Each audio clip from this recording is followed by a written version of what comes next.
Përshëndetje, shenja e peshores.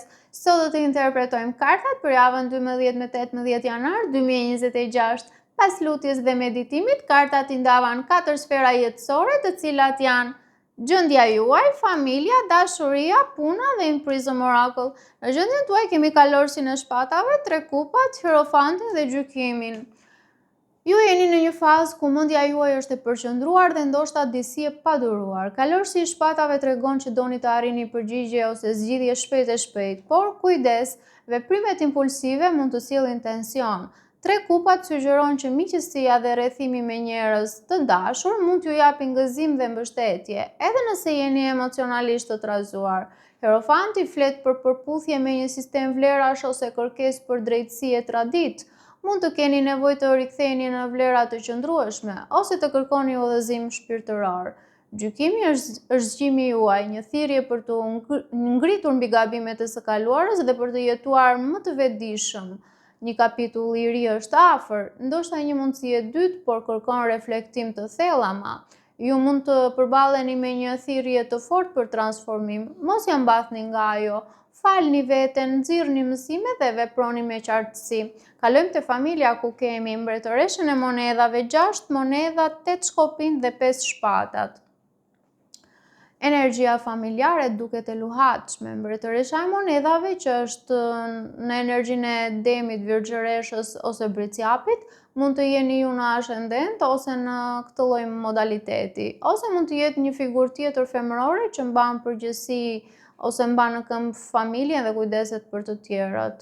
6 monedha tregon një dhënie marrje të vazhdueshme, ndoshta ndihmoni të tjerët shumë më tepër se sa merrni mbrapsht. 8 shkopin sjell energji të shpejtë, komunikime, lajme ose lëvizje brenda shtëpisë apo rrethit familjar, por 5 shpatat paralajmëron për debat, ego apo situata ku dikush do të dalë fitues pa marrë parasysh pasojat. Nuk e di përse intuita më thot se mund të jetë një grua që ju vendos ultimatum në lidhje me paratë. Gjithsesi, mos sakrifikoni veten për të ruajtur paqen në një familje që ndonjëherë nuk dëgjon. Kalojmë tek dashuria, ku kemi djallin, faqen e kupave, temperancën dhe yllin. Në dashuri, kjo është një javë ku shpirti juaj kërkon çelëtërsi, por rreziku është që të josheni nga një marrëdhënie që mund ta keni të vështirë për t'u liruar. Djalli. Faqja e kupave është një energji e pastër, naive, romantike, ju keni ndjenja të sinqerta, ose dikush mund të shfaqet me ofertë emocionale të kësaj natyre ndaj jush. Temperanca, karta e durimit dhe major arkana e shigjetarit nënkupton se kjo dashuri kërkon kohë, shërim dhe bashkëpunim të ndërsjellë. Ylli sjell shpresë të madhe dhe kjo është një javë ku shpirti juaj kërkon çelëtërsi, por rreziku është që të josheni nga një marrëdhënie që mund ta keni të vështirë për t'u liruar pra me djallin, ose mund t'ju ngrihen nervat dhe të ziheni. Mund të nënkuptoj edhe këtë, pra zënka, inate që kërkojnë maturi. Kalojmë te puna, ku kemi asin e shkopinjve, të dashuruarit, 9 shpatat dhe 8 monedhat.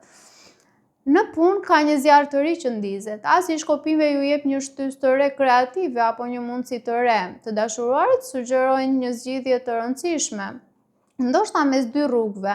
9 shpatat tregon ankth, ndoshta pasiguri për vendimet tuaja, por 8 monedhat nënkuptojnë se suksesi vjen përmes këmbguljes. Në Prism Oracle kemi vdekjen. Kjo kartë është shumë kuptim plot për ju këtë javë. Ajo tregon për fundin e një kapitulli dhe rilindjen e një tjetri. Pra mos keni frikë nga mbylljet, largimet apo ndarjet. Këto janë të nevojshme që shpirti juaj të shërohet dhe të rritet.